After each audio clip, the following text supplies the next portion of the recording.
Good afternoon guys, what's going on? I hope you're all having an amazing day and welcome back to the videos. I do apologise if half my lip is hanging down. I have a really bad ulcer right now and I'm trying so hard not to slur my words or do anything along those lines, so I do apologise for the way that I'm speaking right now. It hurts so much, it's freaking horrible. Almost as horrible as a T51r Mod on the RX7.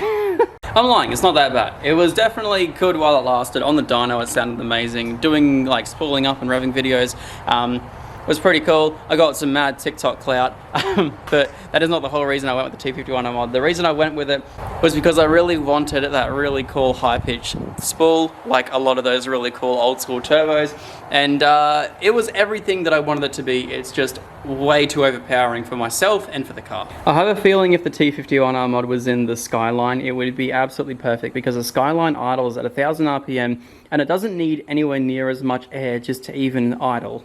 The idle is nice and chill. It doesn't really push too much air until you're really high up in the revs. But as for an RX7, and especially this one here being a Bridgeport, this front housing, even on idle, is flowing so much air. And so much air, in fact, that it's always constantly making crazy noises. The original plan with the T51r Mod was to up when you were sort of just getting into boost, you'd hear that nice really loud spool, but at the end of the day it was making that high pitch whistle all the way from idle and all the way up, so no matter whether I was trying to be nice and quiet and just cruising around my suburb, it sounded honestly like a police siren or something along those lines. It was terrifying. And not only that, but people 50 meters up the road and walking their dogs were looking around and freaking out, and so were they. It's all you can hear coming, and even from behind, it's all you could hear from behind it as well. So today we're going to be taking off the T51r Mod. As good as it was, we're going to be trying something a little bit different, and we're going to be trying a G35 front housing. As soon as I did one drive, Teo was right on it, and yesterday he sent me a G35 front housing, well, G25 style front housing that he machined himself. We should still get that really nice spool, just like a regular G series Garrett turbo, but it won't be anything like this. So today we're going to be pulling the T51r Mod off the Skyline and sending it back to Hypergear, and tomorrow we should be taking delivery of the new Hypergear front housing with a regular G35 intake design. So very, very stoked about that. So first of all, let's get to taking all this off. Now, because it isn't a V-band front, we're going to have to undo the 6 or something bolts that are holding the front housing on. So this is going to be fun. Let's see if I have the right tools and see if we can get this done. So we're not going to pull the turbo off. We're just going to take everything off the sort of front of it. What on earth was I doing here? I must have been having some fun, I can tell you that. So yes, we're just going to pull it off in the car. It should be fairly easy. There's just 6 13mm bolts on the back. There's a 1 more 8mm on the front, so that way you can take the pod filter off. So we'll do all that, then I can actually show you guys the blade design as well, which is pretty cool. Alrighty, that can come off there. She's looking all nice and pretty down there. Oh, I shall place this down here. I gotta put these on too. I might do that while I'm at it, while everything's out of the way and off. See why I needed that? She broken. Rightio, we are very, very, very close. It actually wasn't as bad as I originally thought.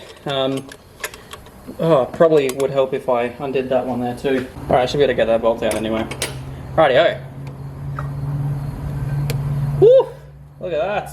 She's very pretty. Very, very, very, very pretty.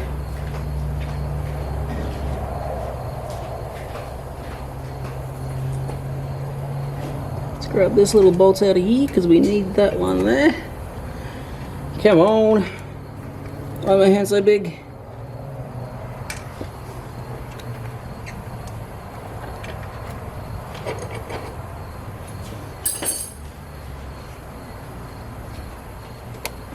God damn, she looks good. Man, Teo did such a good job on this thing. That billet wheel. So there you guys have it. This is the original front housing, which is a G35 front housing, and you guys can see the T51r Mod that's done to the front of that housing there is so precise, so beautiful, but unfortunately just not what we wanted. It was certainly a good idea in theory, but in practice it was just so, yeah, just didn't really work out for me. On the new front housing, I'm certainly going to try and find a better point to put this right here. I might even try and move it up to the very back here, but aside from that, I'm pretty stoked. That was nice and easy to take off, and hopefully the new one should go on even easier. So I'll most likely pick up this video tomorrow, and hopefully we get the new front housing in. Oh, rightio. So you guys might have noticed, the continuity in this video is terrible. I've had a haircut, my mo has grown longer, and don't tell anyone, but this is the next video. The front cover didn't come in time, unfortunately, so I ended up doing the wedding, which you guys all saw, which by the way was amazing, and I've been driving this car over the last week, and I've really come to love the T51r Mod, so I might ask Teo if I can keep it, so that way on special occasions I can put the turbo front cover on and stuff like that. But I'll show you guys this. Teo pulled through with a brand new front cover right here, or front housing for the turbo. So you guys can see that the inlet design, I'm gonna compare them in a second, but the inlet design is completely different. This is the G25 front housing design. You guys can see the anti-surge, you can kind of see maybe, I don't know, depends. You guys can see the anti-surge in the front of that is completely different to the T51r Mod. The T51r Mod comes all the way out to the front, that little inlet section, and it's probably about 2 mil all the way around with a different sort of inducer. But these are apparently a little bit more efficient and will give me a little bit of a nicer spool. Will be giving me a little bit nicer of a spool sound, will be a little bit quieter, but should also give me that great dose. So I'm very keen to put this on the car. Let's pop the bonnet, which is now yellow, and we will do this. Rightio, I'm not gonna bore you guys. Done. So I can't get too ahead of myself now. I now have to tap the front housing, and this is also a great time so I can show you guys the different front housings and what is a T51r Mod. So you guys can see there is a big difference between these two front housings. This right here is my old T51r Mod. This right here is my new G25 style front housing. So the T51r Mod, what it actually does is this is a custom machined insert, which in this case bolts in from this nut on the very side here to hold it in place. And what it does, the way that the aerodynamics work and the way it sucks in, creates that really nice high-pitched whistle. Now for some cars it does sound great, but for this car, which pushes so much air, I don't know, I think it was just a little bit too overpowering. So this one right here should still give us that nice high-pitched whistle, but it won't give us that low-down, you know, idle, spool, all that sort of stuff as well. Should still give us a really nice dose. Both of these are anti-surge front housings. But yes, I'm very interested to see how this one here goes. And it looks a little bit neater. I will about to tap my boost fitting in there, so this could be very interesting. Alright, so this time I'm not going to go crazy. I'm just going to drill it straight on top because it is hidden either way and I'm just not going to fuck it up. So let's do that properly this time.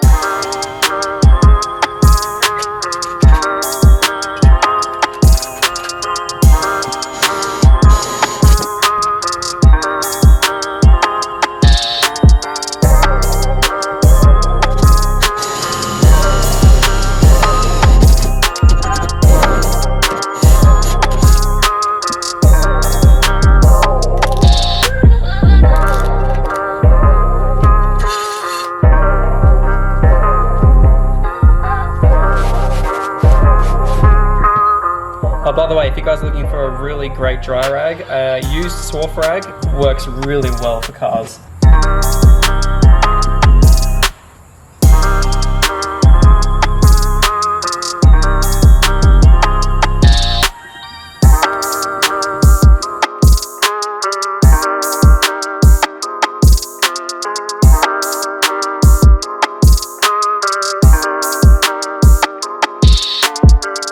Rightio, the boost reference is all installed. Now it's time to chuck it on the car.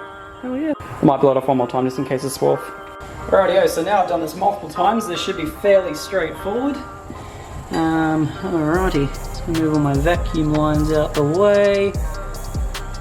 Just gonna sit in there nicely. Now one thing, we'll check before I do anything. Hey, there we go. Doesn't hit on anything. Beautiful, that's what we want to see. Right, so now I'm going to go around, tighten that all up, and man, looks real nice. It's a brand new front housing. Oh, I've made the other one dirty for Teo, so he can have that one back. Rightio, everything's now back in place. I'm going to put the thing on, we'll take it for a bit of a drive. Man, I'm keen. Hell yeah. Rightio, we'll quickly take it for a bit of a drive. Make sure I topped it up with coolant because of that cap.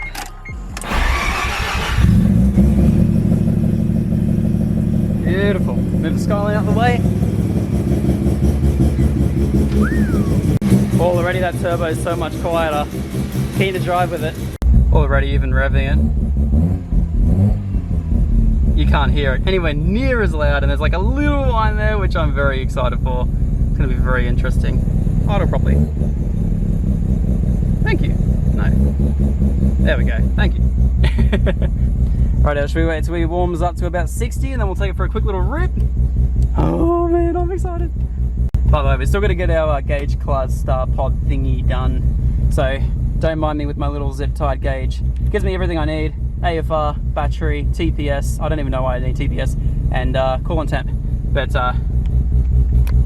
you guys all know that your boy Matt is going to hook it up very, very soon. Very, very excited. Already just going through my sub. I don't know if you guys can hear it. It's so much better. It's actually got that T51r Mod sound, but it's nowhere near as loud. Okay, I'm stoked with that. That's so much better.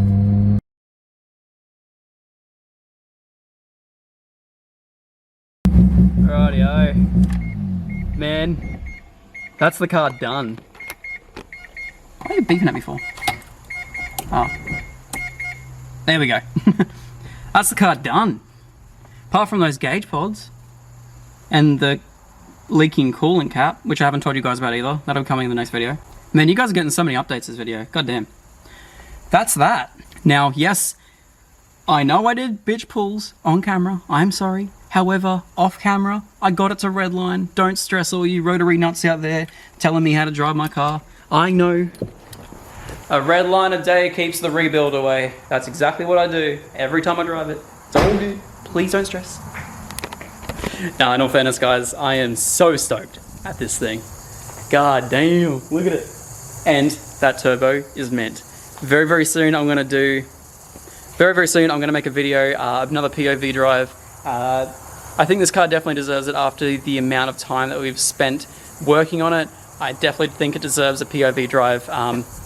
Weirdly enough, I did another POV drive when the car was untuned and everything, and sure enough, it was like the first week I got this car and I didn't really know about driving it or doing anything along those lines, but it was also overheating at the time, and it got like 300 or something thousand views, so I'm going to try and replicate that, but this time I know what I'm doing. I've pretty much rebuilt this entire car from the ground up apart. Literally had nothing but issues with everything except for the rotary engine, so that just goes to show how reliable it is. But no, we brought this entire car up to the 21st century. It is all done. And once again, I want to give a massive shout out to Teo from Hypergear. If you guys want anything turbo related, message Hypergear and he will certainly sort you out. He makes so mmany turbos, high flows, so many turbos. He is an absolute magician, and this has just made my car what it is. I mean, it doses harder, it whines just as good. I'm such a kid. Have a good one, guys. See you later.